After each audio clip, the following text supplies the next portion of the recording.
Bonne nouvelle pour la rentrée académique 2022-2023, l'École supérieure d'administration, d'économie, de journalisme et des métiers de l'audiovisuel ESAE vous ouvre les portes de ses différents sites. À Gbedjomende, à Bomé-Calavi, à Kpakpa et même à Parakou, l'université ESAE vous offre des bons d'études et des demi-bourses dans toutes ses filières en licence 1, 2 et 3. Et pour les 100 premières inscriptions en master 1 et 2, bénéficiez des demi-bourses. Nouveau bachelier, vous avez au moins la mention assez bien. Inscrivez-vous vite à ESAE et bénéficiez d'un bon de 50 000 francs CFA. Étudiants, étudiantes et nouveaux bacheliers, payez 200 000 francs CFA en sciences de gestion, sciences économiques, sciences juridiques et en administration des affaires en licence 1, 2 et 3 et 500 000 francs CFA en master 1 et 2, 250 000 francs CFA en administration générale, administration des finances, journalisme et métiers de l'audiovisuel en licence 1, 2 et 3 et 600 000 francs CFA en master 1 et 2. Alors, inscrivez-vous vite et profitez des offres exceptionnelles mais également d'un enseignement de qualité à l'université d'excellence ESAE. Infoline 90 93 65 21 ou le 98 98 14 00. ESAE, l'excellence a un nom.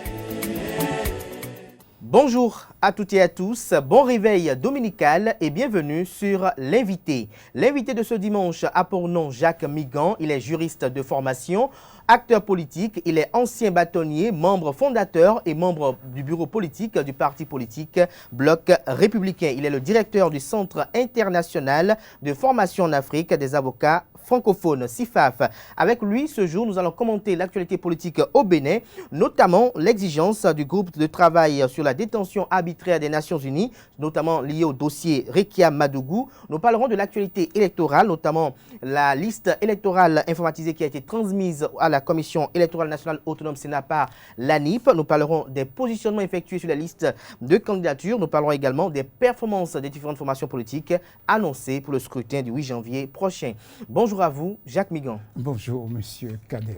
Alors, lors de sa 94e session, le groupe de travail sur la détention arbitraire des Nations Unies a rendu un avis demandant ou exigeant aux autorités béninoises la libération immédiate de Rekia Madougou après avoir conclu au caractère arbitraire de sa détention. D'entrée de jeu, dites-nous, qu'est-ce qu'on peut comprendre, puisque vous êtes juriste de formation, quand est-ce qu'on peut dire que quelqu'un est en détention arbitraire?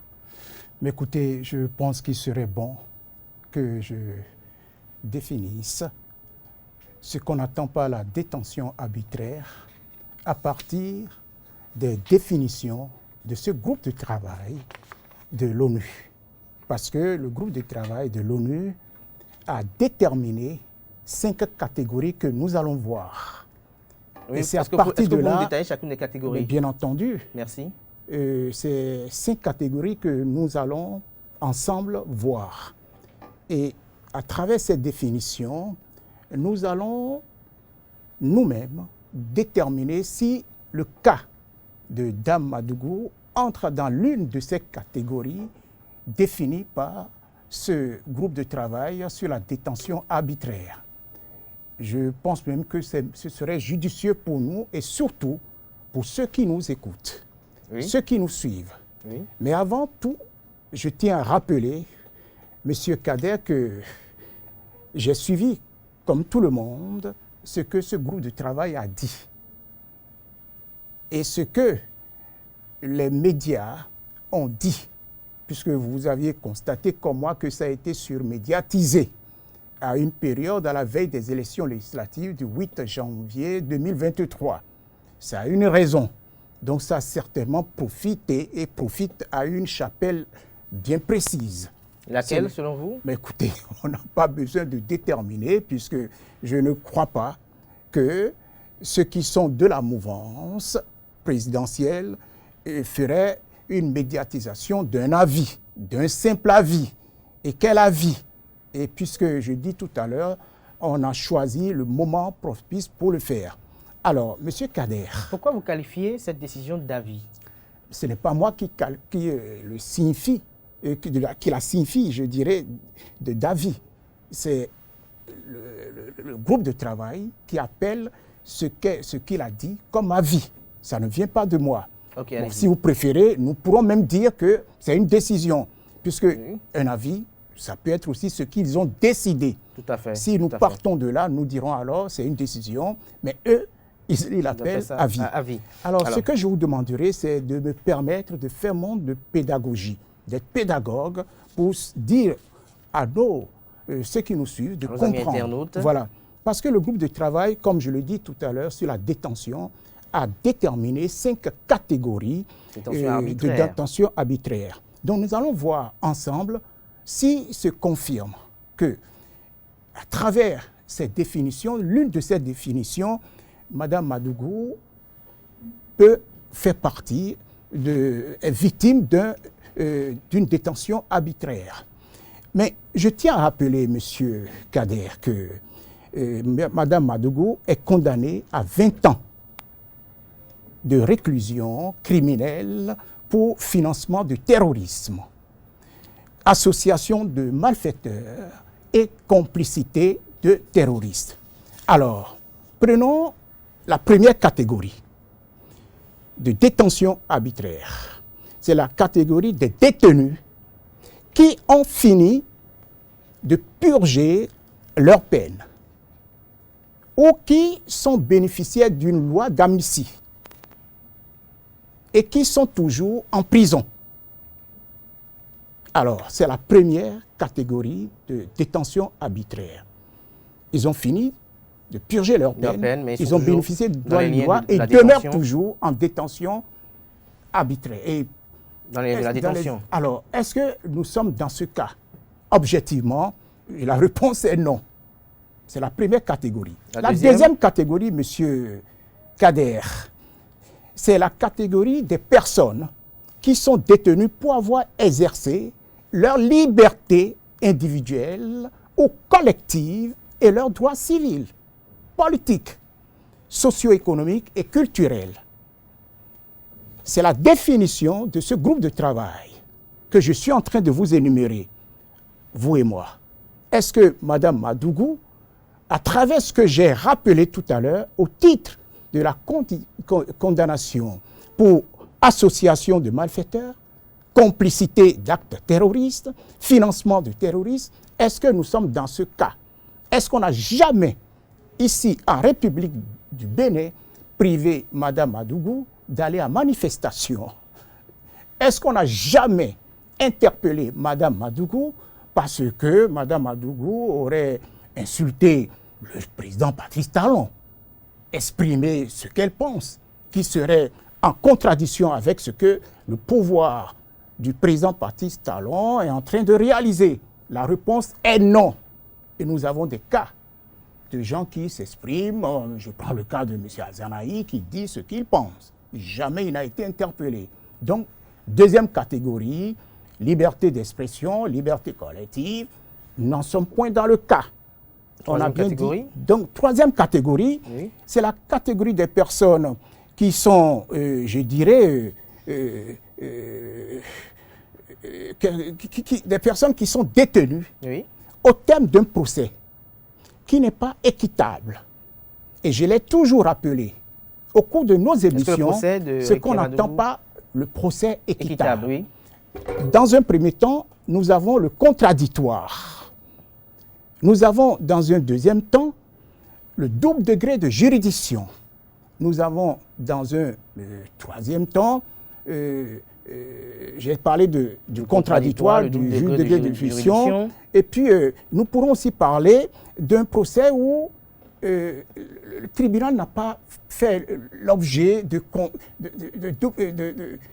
permettre à Mme Madougou de se défendre, c'est-à-dire le délai raisonnable. Je dirais plutôt le délai raisonnable. Donc nous avons le délai raisonnable, le double degré de juridiction, et nous avons enfin le contradictoire. Vous et moi, nous avons assisté au procès de Mme Madougou. En ce qui concerne le délai raisonnable, Mme Madougou a été interpellée, si mes souvenirs sont bons, au mois de février 2021, et le procès a eu lieu au mois de décembre. Est-ce qu'on a été très loin dans le procès de Mme Madougou? Le délai est raisonnable. Moins de 10 mois, le procès a eu lieu. On a eu le temps d'investiguer les juges d'instruction, la commission d'instruction, pour comprendre les dessous, ce qu'il en est, avant d'aller à jugement, avant d'aller à condamnation. En ce qui concerne le contradictoire, elle a constitué avocat, elle a eu accès au dossier, ils ont eu accès au dossier, ils ont procédé à ce que nous appelons les échanges de documents, d'écriture, avec tout ce que ça comporte, pour permettre à chaque partie de défendre son client. Et le côté Madougou et le côté de ceux qui poursuivent. Et en ce qui concerne le double degré de juridiction, pour qu'on puisse parler de procès équitable, est-ce qu'elle a la possibilité de procéder à un deuxième jugement? C'est le cas en ce qui concerne la juridiction qu'on appelle la criette. Donc vous le pouvez. Vous pouvez aller vous pouvez demander un deuxième procès.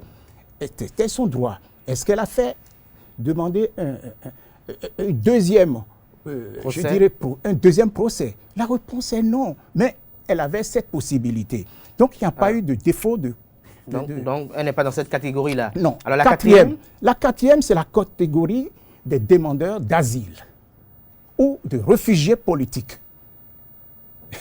Monsieur Kader, est-ce que Mme Madougou est dans son pays réfugiée politique? Est-ce que Mme Madougou est exilée dans son propre pays? Dans ce cas, la réponse est également non. Est-ce que nous sommes d'accord?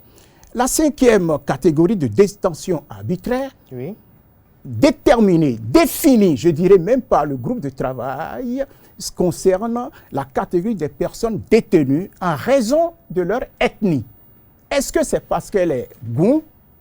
Est-ce que c'est parce qu'elle est Yoruba, Bariba, qu'on l'a gardée en prison, qu'on l'a condamnée?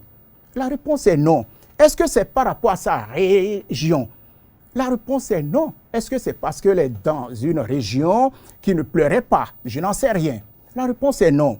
La troisième, dans cette catégorie, dans cette cinquième catégorie, nous avons également la religion. Est-ce que c'est parce qu'elle est chrétienne, musulmane, bouddhiste, adventiste qu'on l'a poursuivie? La réponse est non. Est-ce que c'est parce que c'est à cause de son sexe, parce qu'elle est femme et non homme? La réponse est non. Est-ce que c'est parce c'est pour des orientations, je dirais, sexuelles?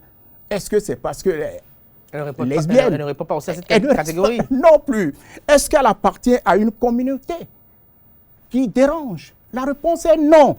Ou en raison d'un handicap éventuel. Est-ce qu'elle n'appartient pas à un parti politique qui dérange? Le problème n'est pas là. La définition de ce qu'on attend par la catégorie de personnes détenues en raison de l'ethnie, de la religion, de la région, même d'un parti politique. La réponse est non. Donc, vous voyez les 5 catégories que j'ai citées pour définir ce que le groupe de travail lui-même a dit pour pouvoir aller à avis ne concerne à rien la personne de Mme Madougou. Mais est-ce que quelque part, Maître Migan, vous avez tout à l'heure exposé les différentes catégories là qui régentent un peu les travaux de ce groupe de travail sur la détention arbitraire des Nations Unies, mais est-ce que l'avis n'est pas légitime à votre avis? Est-ce que les postures politiques par le passé de Ricard Madougou ne fondent pas un peu les motivations aujourd'hui? Vous savez, Monsieur Kader, oui, j'ai quelque chose à vous dire. Nous sommes sur un champ.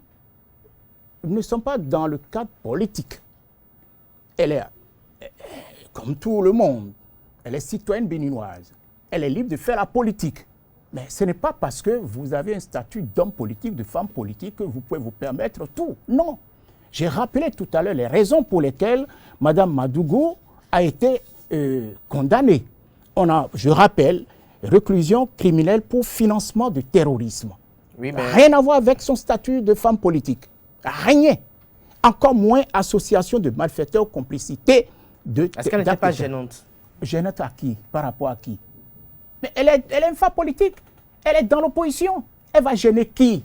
Par rapport à quoi? Quand on est dans l'opposition, elle est là pour gêner le pouvoir. Gêner le pouvoir sur quel plan? Sur le plan politique. Mais en quoi? Je n'en vois pas, puisqu'elle n'est pas la seule femme politique.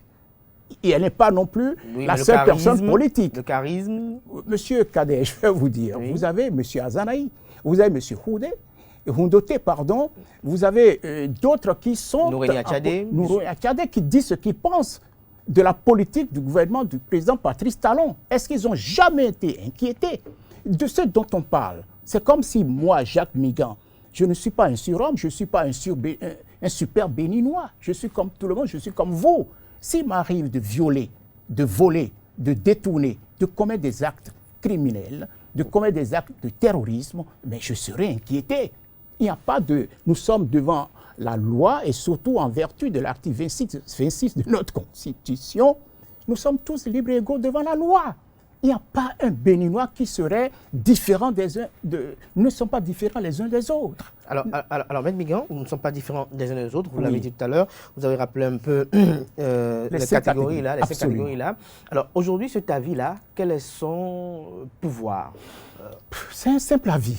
Et je vais vous dire quelque chose. C'est un simple avis? Non, c'est un simple avis. Malgré les demandes des Nations Unies?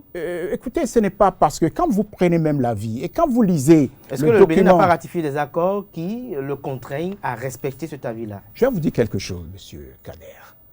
Reprenez cet avis, lisez-le. Je l'ai là.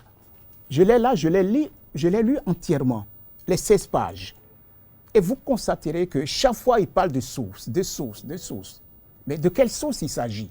Et à un moment donné, dans leur conclusion, ils demandent à mon pays, au gouvernement de mon pays, de procéder à ceci et cela. Et si cela n'est pas fait, ils se rapprocheraient de la source et du gouvernement béninois. Mais de quelle source ils parlent? Pourquoi je pose le problème en ces termes, M. Kader? Ils ont obtenu ces renseignements de qui? Quelle est cette source? Et c'est là où je demande son enlèvement. Vous pensez que les sources sont erronées? Je ne pense pas. Mais je dis que ce que je veux que mon gouvernement fasse et que le président Patrice Talon fasse à travers son ministre en charge des Affaires étrangères et du ministre en charge de la Justice, c'est d'interpeller cette institution de l'ONU, le groupe de travail, pour que ce groupe de travail qui a fait un travail, je dirais, impartial, ils ont vu qui? Quelle est cette source dont ils parlent? De quoi s'agit-il? Mais vous imaginez ce qu'ils ont fait? C'est porter atteinte à l'honneur de mon pays. À partir des éléments, j'ai même cru à un moment donné que quand je l'ai lu, cet avis, entièrement, j'ai cru que c'était une fausse nouvelle. Parce que il parle, tout à l'heure j'évoquais le côté du contradictoire et du procès équitable, j'ai évoqué le contradictoire. Mais ce contradictoire, ils l'ont eu comment? Et vous oubliez que Mme Madougou avait la possibilité de solliciter qu'on rejuge, qu'on la juge une deuxième fois. Est-ce que ce n'est pas le désespoir qui l'a amené à abandonner? À supposer que le désespoir l'amène. Oui, à supposer même que cela soit ainsi. Ça veut dire que ça a été bien dit. La criette a fait son travail. C'est à croire que ce groupe de travail voudrait qu'on reprenne le procès. Mais ils n'ont pas à nous dire de reprendre un procès. Ils n'ont pas ce pouvoir, ils ne peuvent pas nous imposer cela. Nous sommes un État souverain qui a respecté les normes, M. Kader. Et parce que nous avions respecté les normes, je m'interroge sur l'impartialité ou la partialité de ce groupe de travail. Et c'est là où je demande qu'on l'interpelle, que nous avons cette possibilité de le faire à travers le ministère des Affaires étrangères, le ministre de la Justice. Parce qu'il faut que nous cessions ces genres de comportements, surtout à travers des Béninois. Ce n'est pas nouveau, M. Kader. Alors, je l'ai vécu quand j'étais aux côtés du général Mathieu Kérékou. Un groupe et des individus, des Béninois, pour des intérêts inavoués, des intérêts personnels, saisissaient. Là, je parle des États-Unis, en ce qui concerne le MCA, pour que le Bénin n'en profite point. À cause de leur intérêt personnel. Je ne sais pas si vous voyez, c'est triste, c'est grave que des Béninois, quand je parlais de chapelle politique, à qui profite ce qui est en train de cet avis, mais il y a de quoi s'interroger sur l'amour que nous avons pour ce pays. Alors, le patriotisme de ces gens-là. Vous pensez que moi, Jacques Migan, pour mes intérêts personnels, je vais créer un lobby pour que mon pays connaisse cet avis de ce groupe de travail? Je trouve ça lamentable. Alors, je trouve ça Maître Migan, lamentable. on vous a compris, c'est votre opinion. C'est vous la mon partagez opinion, avec nous, bien évidemment. Alors, on a constaté que depuis l'arrestation de Rekia Madougou, leur condamnation, Rekia Madougou et Joël Aïvo, voilà, puisque les deux ont été pris pratiquement à la même période. Alors, depuis leur condamnation, ne cesse de jours, de semaines, de mois où une institution ou un démembrement d'une institution internationale prend un avis pour exiger leur libération. Et nous avons eu vent qu'il y a quelques jours ou quelques semaines, le gouvernement a pris l'initiative d'une loi pour suspendre des peines. Alors, est-ce qu'on peut avoir de l'espoir quant à la libération de Rekia Madougou à travers cette législation-là? Monsieur Kader, la loi qui a été votée, pourquoi voudriez-vous que ce soit par rapport à des personnes bien précises? Oui, non, mais bon. non, écoutez, quand Donc, vous lisez les objectifs qui ont l'esprit qui a conduit nos députés à aller au vote de cette loi, c'est pour des raisons, humanitaires et des raisons sociales. Alors, en quoi ça concerne Madougou, Madame Madougou et Monsieur Aïvo? Mais écoutez, ils ne sont pas les seuls en prison, soit à Misrete ou dans d'autres prisons de notre pays. Et ils ne sont pas les seuls criminels. Nous en avons d'autres. Ils ne sont pas condamnés pour des raisons politiques. Ils sont condamnés pour des raisons criminelles, actes de terrorisme. Alors, ils sont des super béninois. Pour qu'on se permette de dire qu'on irait au vote d'une loi pour ces deux personnes, on vous parle de cas social. Est-ce que vous ne souhaitez pas leur libération un jour? Mais je ne suis pas la justice. Je ne suis pas au-dessus de la justice. Je respecte la justice et j'ai toujours confiance à la justice de mon pays. Et quand vous êtes un homme, je ne nie pas leur côté d'homme politique, mais ils n'ont pas agi sur le champ politique. Ils ont agi sur le plan hors politique. Ce n'est pas parce que je suis Jacques Migan, membre du bureau politique du Bloc républicain, acteur politique, s'il m'arrive de commettre une erreur en dehors de la politique, mais je serai poursuivi comme tel. Donc il ne faudrait pas que nous fassions de mélange en ce qui concerne les actes posés par des hommes qui seraient politiques. Merci, non, merci à vous. Donc ça n'a rien à voir avec ce qui a été leur action politique. Vous avez d'autres que je vous ai dit, Tchad, M. Atchadé, M. Houndoté, M. Azanaï et d'autres. Mais ils s'expriment, mais ils restent dans le cadre politique. Mais s'ils sortent comme ceux qui sont de la mouvance, s'ils commettent des actes qui sont criminels, ben ils seront poursuivis comme tels. Donc, merci à vous, Jacques Migan. On vous a compris par rapport aux commentaires sur cette actualité qui défraie d'ailleurs la chronique depuis quelques jours. Alors nous allons parler de l'actualité électorale, notamment politique. Le directeur général de l'Agence nationale d'identification des personnes a transmis le mardi dernier à la Commission électorale nationale autonome Sénat la liste électorale, une liste comportant 6 600 572 potentiels électeurs. Avant d'en arriver à cette étape-là, on a constaté que le directeur général de l'ANIP a dû tenir des séances de travail avec la classe politique, la société civile et c'était des séances de démonstration et de qualité sur la qualité de la liste et sa fiabilité également.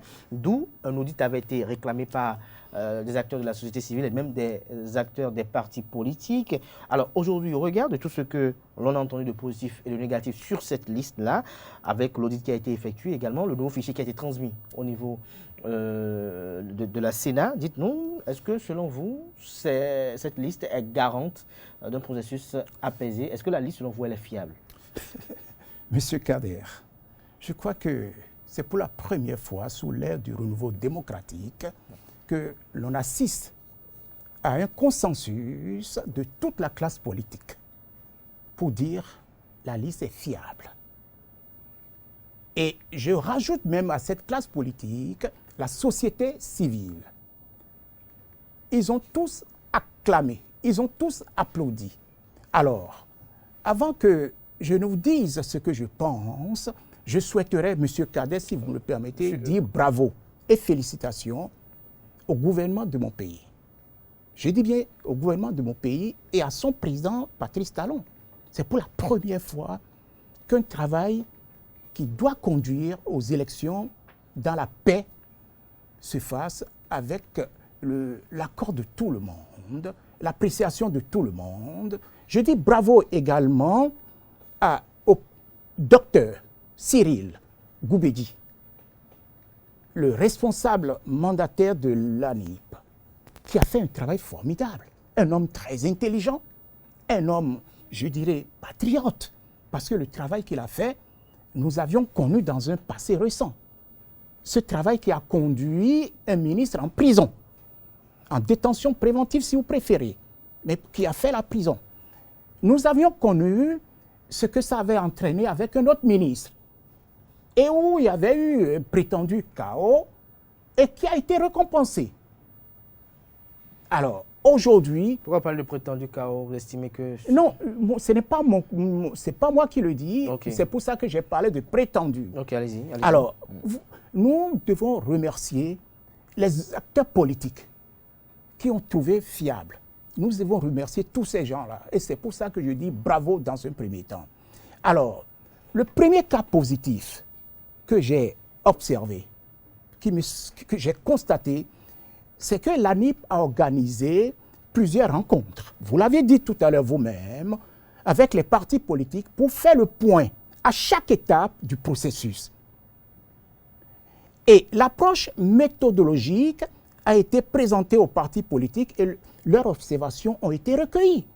Ce qui a démontré qu'on a recherché la transparence dans ce processus.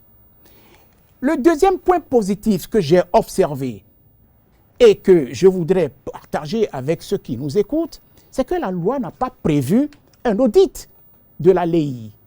La LEI, c'est la liste électorale informatisée. Mais l'ANIP s'est ouverte aux partis politiques et aux organisations de la société qui en ont exprimé le besoin de l'auditer. Est-ce que vous voyez ce que ça représente? C'est encore de la transparence dont l'ANIP a fait montre, que je salue. Et la troisième observation, qui est aussi un cas positif, un troisième cas positif, c'est les applications qui ont été conçues pour faciliter la consultation de cette liste électorale, M. Kader.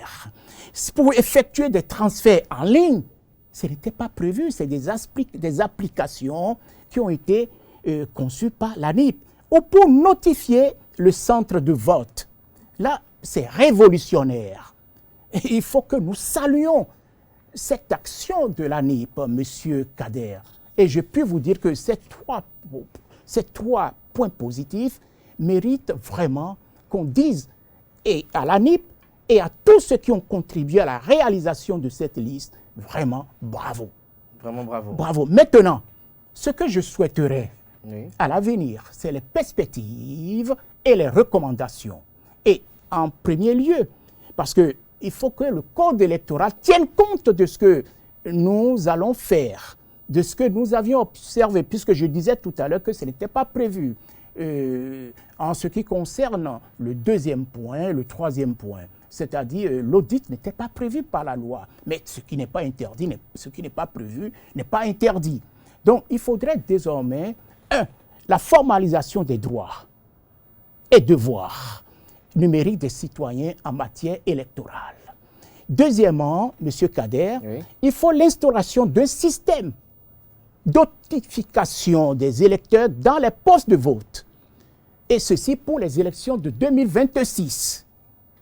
Troisième recommandation que moi je souhaiterais qu'on incluse dans le code électoral, c'est instaurer un mécanisme d'expression des intentions de vote pour, pas une inscription, si vous préférez, des électeurs sur la base de leur numéro électoral d'identification personnelle, afin de corriger le grand écart. Oui, le grand écart que l'on pourrait avoir si vous constatez entre la population électorale et la population de votants. Donc, voilà encore quelque chose qu'on peut voir. Et il faudrait, je pense, M. Kader, recommander à l'ANIP, en relation cette fois-ci avec le ministère de la Justice, d'instaurer le fichier des invalidités juridiques judiciaires, c'est-à-dire la banque des inéligibles et des incapables électoraux. Or, si ça peut se faire entre l'ANIP, le ministère de la Justice et pourquoi pas de l'Intérieur ou de la décentralisation. Ce serait une bonne chose. Et enfin, comme recommandation, il faudrait demander à l'ANIP de mettre en œuvre une opération d'appurement des décès, pas un audit participatif, qui impliquera des comités, des locaux de témoignage. Parce que, moi, vous savez, quand les gens meurent, on ne le sait pas. Tout le monde ne va pas à déclaration à la mairie pour dire il y a un décès. Donc, il faudrait des témoignages spontanés pour dire il n'est plus, il n'existe plus, pour qu'on l'intègre dans la base de données, pour qu'on sache. Alors, tout ce travail doit être fait, ces recommandations, ces perspectives, par le gouvernement, à travers ce qui est en train de se faire pour 2026, pour améliorer ce que nous avons aujourd'hui, et qui doit aussi le faire, les députés aussi ont un rôle à jouer. Donc, voilà ce que je peux dire en ce qui concerne. Alors, pour progresser dans cette émission-là, comme les 7 autres formations politiques, votre formation politique, notamment le Bloc républicain, a aussi fait acte de candidature pour les élections législatives du 8 janvier prochain. Alors, au niveau de la Sénat, vous avez effectué des dépôts de dossiers, et juste après le dépôt des dossiers, on a eu vent un peu ça et là, des listes de candidatures, des mécontentements se sont fait entendre de part et d'autre, là. Au niveau du Bloc républicain, comment ces mécontentements ont été perçus? Voilà. Monsieur Kader, vous savez, quel que soit ce qu'on ferait, il y aura toujours de mécontents. Il y aura toujours de gens heureux. C'est classique. Il y a 109 postes, il y a 109 sièges. Si on avait 1000, tout le monde serait candidat. Mais nous avons 109 titulaires. 109 suppléants. Qui mettre, qui ne pas mettre. Mais on est tenu de tenir compte d'un certain nombre de critères. Et ces critères... Les critères là sont lesquels? Nous avons par exemple celui qui est le dévouement. Vous êtes positionné, vous? Non, je ne suis pas positionné. Ça ne vous gêne pas? Pourquoi ça va me... Non. Est-ce que vous avez déposé les dossiers de Vous savez ce qui me préoccupe? Est-ce que vous avez déposé les dossiers? Non plus. Ce qui me préoccupe, c'est le parti. Et le parti est au-dessus de nous tous. Le parti est au-dessus de l'individu, M. Carner. Et le parti, quand il a décidé, tout le monde doit s'incliner. Et le parti, comme je le disais tout à l'heure, quand il décide, c'est en tenant compte d'un certain nombre de critères. Alors, les critères qui ont été... Les critères, mobilisation, quand vous mobilisez, quand là-bas, vous reconnaissez comme quelqu'un qui est apprécié, la disponibilité, le dévouement, c'est tout ce qui permet au parti de gagner, en quelque sorte. Alors, vous savez, ce qu'il faudrait reconnaître à travers cela, c'est de voir les listes désormais comme ceux qui sont positionnés comme des gens qui peuvent l'être partout où besoin sera. Avant de revenir au Bloc républicain, je vais vous donner un exemple qui m'a beaucoup plu. En 2020, M. Atropo, il était maire de Barrico. Brusquement, son parti l'envoie à Cotonou pour qu'il soit maire. Est-ce qu'il est de Cotonou? C'est la victoire du système partisan. La victoire du système partisan suppose que l'individu ne compte plus. C'est le parti qui compte. Lorsque vous êtes d'une région, quand on a besoin de vous, dans une autre région, mais on vous envoie. Dans une autre circonscription, on vous envoie. Parce qu'on vous parachute, comme on le dit. Parce qu'on estime que vous êtes populaire. Vous devez savoir que le député, lorsqu'il a été positionné par son parti, il n'est plus le député une fois élu de son parti. Il n'est plus le député de sa circonscription. Il n'est plus non plus le député de sa région, mais le député de la nation. Et si tel est le cas, quel que soit là où, et quel que soit celui qu'on a positionné, là où on l'a positionné, mais tout le monde doit applaudir et savoir que les autorités du parti qui l'aurait fait, c'est en toute connaissance de cause. Moi, si vous prenez quelqu'un comme le maire de Djougou, M. Malik Gomina, qu'on le positionne dans la 19e circonscription comme titulaire, mais ce n'est pas Malik Gomina, c'est le parti qu'il faudrait que nous voyions. Dans ma 19e circonscription, nous avions positionné comme tête de liste Madame Tchanou. Mais nous devons tous voir à travers Madame Tchanou le parti. Nous ne devons plus regarder Madame Tchanou. Et tous ceux qui sont sur la liste de la 10e circonscription, nous devons regarder le parti politique et non l'individu. Et nous mettre ensemble pour travailler pour que nous gagnions les élections. Et c'est fort de ça que je dis, c'est la réussite du parti partisan, du système partisan, qui voudrait désormais que l'on ne regarde plus, qu'on ait un parti national. Un parti national. Avec le temps, on arrivera à ce que je suis en train de dire. Alors, il faut être réaliste. Ça viendra. C'est vrai que ce n'est pas encore le cas, mais l'UP, je citais cet exemple qui a donné. J'ai pensé... Que pensez-vous des positionnements qui ont été faits à l'Union progressiste, le renouveau? Je ne suis pas de l'Union progressiste. Mais en tant qu'acteur politique... Je vais vous dire quelque chose. Je vais peut-être vous surprendre. Oui. Je me suis beaucoup occupé et préoccupé de mon parti. Et je suis heureux que mon parti politique, en déposant sa liste, on nous a donné un satisfait. On ne nous a pas interpellés pour dire revoyez ceci, revoyez cela. Et les choses ont été faites en toute connaissance de cause. Et c'est ce qui m'amène à dire que ces élections, le Bloc républicain a tous les moyens pour la gagner, pour les gagner. Et nous allons gagner, Monsieur Kader. On a tous les moyens. Comment allez-vous gagner lorsqu'on sait qu'il y a beaucoup de militants du Bloc républicain, de jeunes acteurs politiques qui ont été, si on peut le dire ainsi, très actifs sur le terrain, à travers des activités caritatives et sociales, à travers des activités de remobilisation de la base. Et on a comme l'impression que les vieux briscards, si on peut les qualifier ainsi, ont été reconduits un peu partout, c'est-à-dire que ce soit à l'Union progressiste de renouveau ou au Bloc républicain. Et donc cette volonté manifeste que vous-même vous avez chanté entendre sur ce plateau, où la jeunesse doit prendre le flambeau. On n'a pas senti véritablement cette nouvelle classe-là émerger dans les positionnements. On a vu Kader, la grande majorité des parlementaires qui sont là encore être reconduits. Kader, oui. Je vais vous dire quelque chose.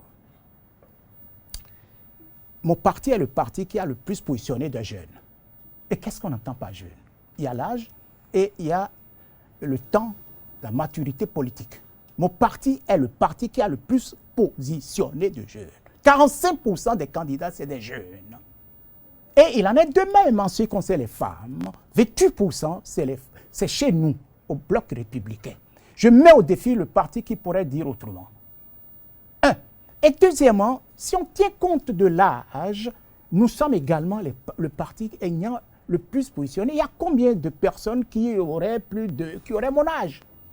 Plus de 70 ans. Alors, il n'y en a pas des masses. Comment gérez-vous aujourd'hui les contestations, les frustrations issues ou résultant de cette liste-là que vous avez confectionnée? Monsieur Kader. Parce que ça peut affecter les performances du parti. Non, vous savez, il y a une sensibilisation que nous faisons. Et je vous ai dit tout à l'heure, quel que soit le parti, quel que soit le pays, tout le monde veut toujours être positionné. Tout le monde veut toujours être député. Tout le monde, quand vous êtes politique, c'est aussi pour accéder aux responsabilités, c'est pour avoir gagné le pouvoir. Qui n'en veut pas? Et très peu de gens diraient comme Jacques Migan, je ne veux pas être candidat. Il n'y en a pas des masses. Mais je vous dis, en ce qui concerne mon parti, c'est une question de sensibilisation et nous le faisons. Est-ce que au Bloc républicain, le président Patrice Talon a joué un rôle dans la confection de la liste? Pourquoi? Vous avez dit que vous êtes occupé de l'Union progressiste de renouveau. C'est le chef de la majorité présidentielle. Mais écoutez, mais vous oubliez quand même que nous sommes un parti autonome. Et c'est le premier militant du Bloc républicain. Mais ce qui va de soi, qu'il jette un coup d'œil qu'il nous donne des conseils, mais c'est normal. Justement, donc il a contribué. Le parti a constitué la liste. Oui. Le bureau politique a validé. Le bureau exécutif a fait un travail avec le présidium composé de 3 personnes et ensemble nous avions validé, c'est-à-dire les membres du bureau politique. Alors, quand on reçoit des conseils du chef de l'État, de tel ou tel, pourquoi pas? On ne peut pas s'en passer, puisque nous sommes de la mouvance présidentielle. Est-ce que le chef d'État offrirait des conseils ou des recommandations qui passeront sur le chef après tout? Mais vous dites conseils, recommandations. Il voit, s'il peut nous dire. Donc ça veut dire qu'il a contribué à la confection de la liste? Je vous dis que la liste a été confectionnée par le Bloc républicain et lui-même. Et je persiste et je signe. Et validée par le bureau politique. J'y étais. Et donc, c'est fort de ça que je parle en toute connaissance de cause. Donc, Patrice Talon a contribué à la conférence de la liste UBR. Si vous voulez que le président Patrice Talon nous donne des conseils comme l'aurait donné quelqu'un d'autre, et vous-même, nous sommes preneurs. Vous savez, nous sommes un parti ouvert. Tous ceux qui peuvent nous dire, allez dans tel sens, faites ceci, faites cela, si nous observons que ces conseils sont objectifs, ces conseils sont porteurs, mais pourquoi s'en passer? Mais à dire qu'on a contribué en disant, mettez M. Kader à ce niveau, mettez Jacques Migan à tel niveau, ça c'est ce qu'on appelle contribuer. Mais donner des conseils pour que nous fassions, pour que nous gagnions, mais on ne va pas s'en passer. Qui plus est, je vais vous dire quelque chose.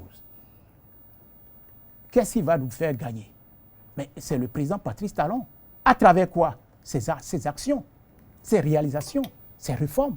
C'est ces produits-là que nous allons utiliser pour aller vers l'électeur.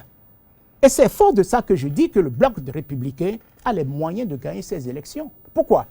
Parce que quand vous prenez l'UP, le renouveau, mais nous partageons avec l'UP, le renouveau, M. Kader, le même électorat, le même produit. Le même électorat, si vous venez dans la 19e circonscription, ils ont, comme nous, le même électorat. Et qu'est-ce qu'ils vont vendre à ces électeurs? Le même produit que nous. Le même produit qui vient du gouvernement, qui vient de M. Patrice Talon, le président de la République, à savoir les actions qu'il mène, les réformes qu'il mène, les réalisations qu'il mène. Mais c'est ce que nous allons vendre. En faisant de porte à porte, tout dépend maintenant des stratégies de l'un, des stratégies de l'autre. Alors, 9 ministres ont été positionnés, que ce soit à l'Union progressiste et au Bloc républicain, c'est-à-dire sur les grands partis politiques de la mouvance présidentielle. Alors, le porte-parole du gouvernement et le secrétaire général adjoint du gouvernement, lors d'une de ses sorties médiatiques, a eu à dire que ces ministres-là ne vont pas faire usage des moyens de l'État. Est-ce que vous pensez que cela sera véritablement effectif lors de l'effectivité de la campagne électorale? Monsieur Kader, au déroulement de la campagne. Je vais vous dire, ce n'est pas la première élection sous l'ère du gouvernement ou du régime de M. Patrice Talon. Nous avions eu des élections en 2019. Je mets au défi celui qui pourrait dire les ministres du gouvernement, sous l'ère de la rupture, ont agi comme cela. Déjà, quelle interprétation vous pouvez donner au fait que des ministres soient positionnés? Est-ce que c'est pour tester leur popularité ou c'est qu'il manque de personnes à positionner? Je vais quand même répondre d'abord à votre préoccupation. Oui. Et je vais répondre. Je vous dis que sous l'ère du régime de Patrice Talon, nous avions eu les élections de 2019, de 2020 et les élections présidentielles. Oui. La rupture chez Patrice Talon, c'est la rupture par rapport à ce qui se passait hier. Ce qui se passait hier, c'est que allègrement, les ministres utilisaient les attributs de l'État à des fins politiques, à des fins électoralistes. Vous êtes d'accord avec moi, mais vous ne venez pas... Il n'y a pas ça chez Patrice Talon. Donc la question ne se pose même pas. Elle ne se pose même pas. Vous ne verrez jamais que le ministre soit du Bloc républicain, qu'il soit de l'Union progressiste, le renouveau, aujourd'hui, utiliser les attributs. Même le titre. Au contraire, je vais même dire quelque chose. Ce n'est pas un avantage pour les ministres candidats. Pourquoi? Parce que quand le ministre candidat va dans une région pour battre campagne, mais il peut recevoir le mécontentement des futurs, des électeurs qui pourraient l'interpeller en disant « Nous, on n'a pas eu ça, nous, on n'a pas eu ça. » Qu'est-ce que vous voulez qu'ils disent sur le terrain? Justement, dans l'explication, il peut sortir son manteau de membre du gouvernement et convaincre. Et convaincre.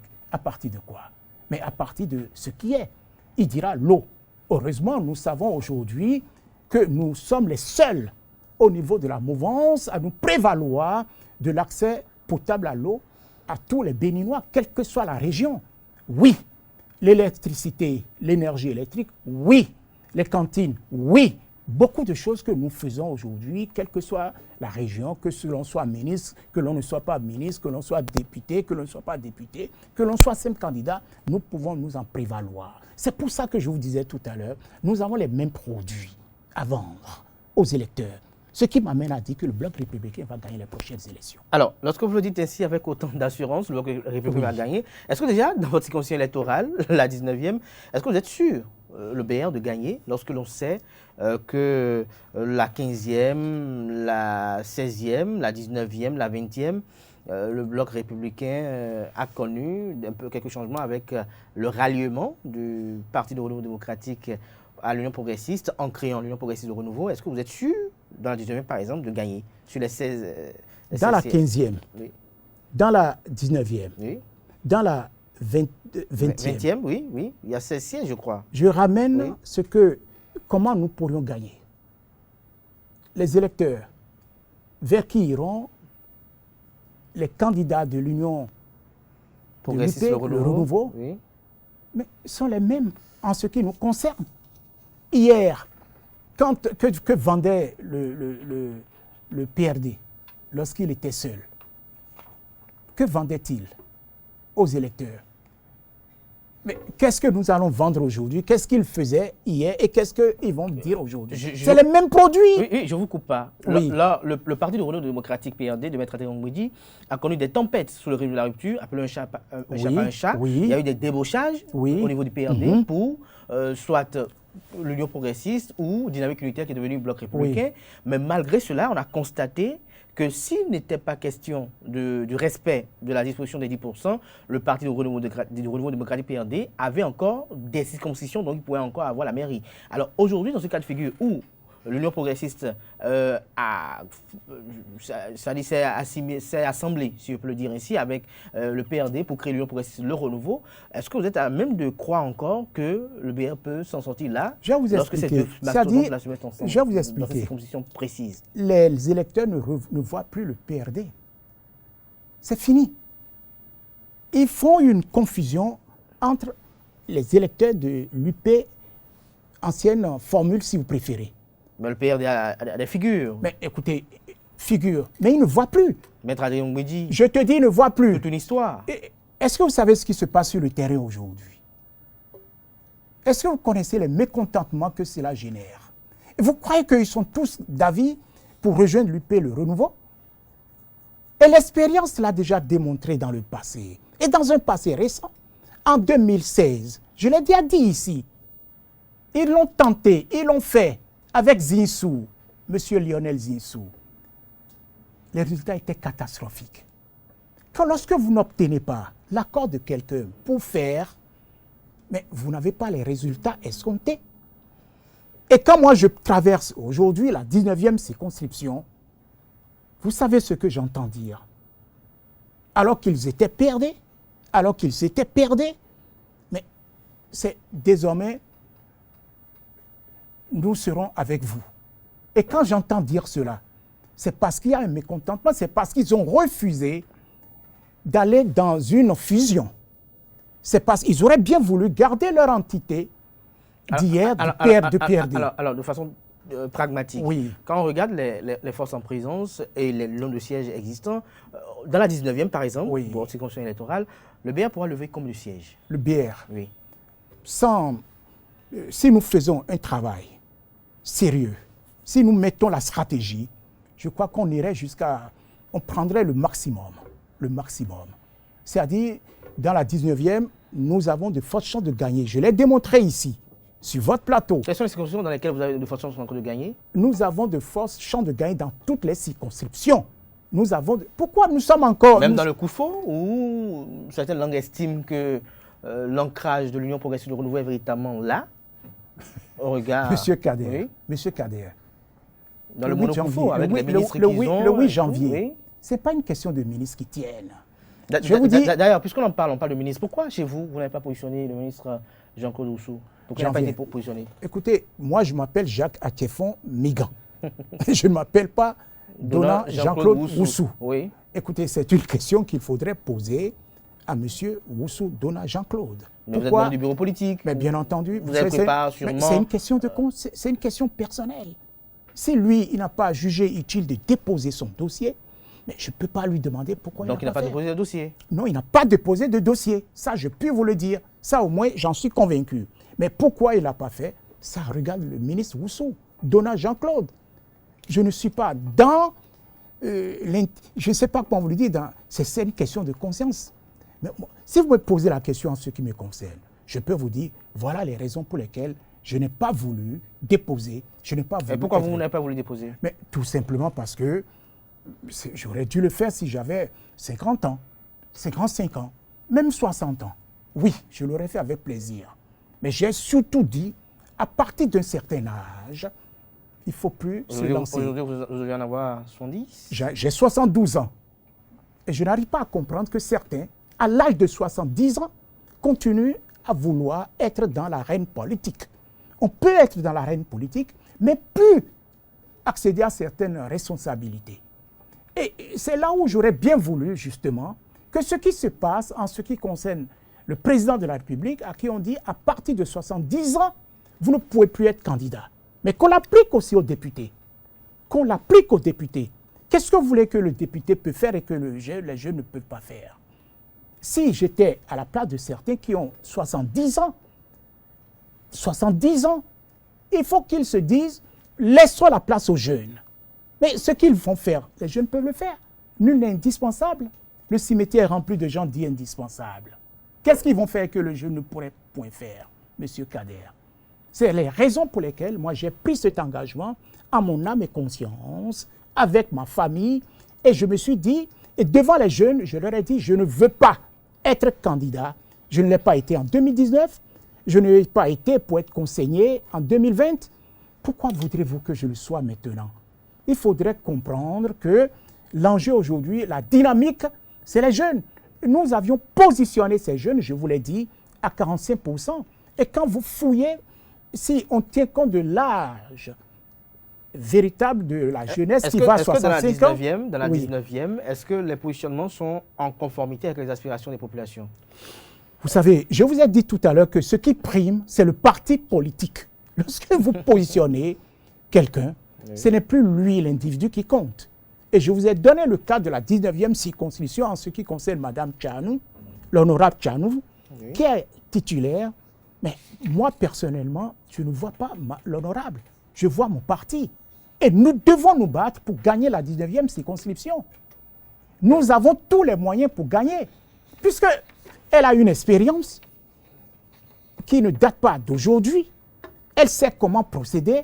Et le choix qui a été fait par le parti, mais je l'applaudis, à elle maintenant de créer les conditions pour que nous gagnions les 6 sièges de la 19e circonscription. Il en est de même de ceux qui sont positionnés en ce qui concerne la 20e, la 15e, pour ne citer que ces 3 circonscriptions. C'est-à-dire, ils ont reçu, c'est une confiance totale, mais nous n'allons pas les laisser faire. Nous serons derrière eux, puisque c'est le parti dont il s'agit. Et pour ce faire, M. Kader, nous gagnerons. Vous allez gagner. Alors, je vais vous demander, puisque nous sommes pratiquement à la fin de cet entretien, nous avons pris beaucoup de temps peut-être sur la première question, et donc j'ai bien envie de vous poser encore d'autres questions, notamment par rapport au positionnement, mais je crois que vous allez vous rendre disponible encore une fois, malgré l'agenda, puisque vous voyez beaucoup par rapport au CIFAF ces derniers temps-ci, pour les formations des avocats. Merci pour la disponibilité, je vous en remercie, sincèrement, soyez-en remerciés, je dirais même soyez-en bénis.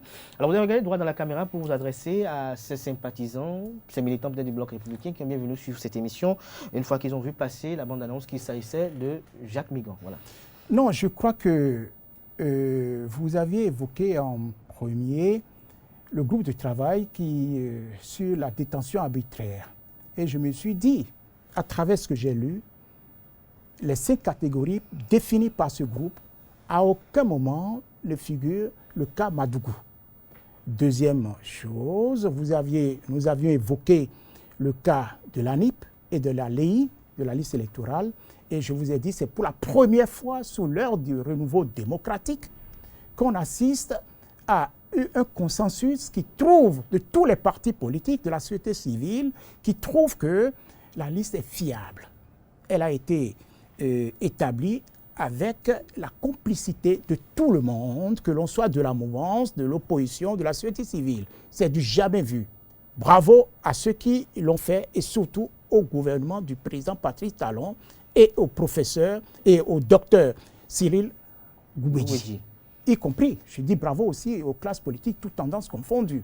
Ensuite, maintenant, nous avions parlé, monsieur Kader, des partis politiques. Et je viens de vous dire que, tous les partis de la mouvance, Bloc républicain et l'Union progressiste de le renouveau, nous avons les mêmes produits, nous avons les mêmes électeurs. Tout dépend maintenant des stratégies.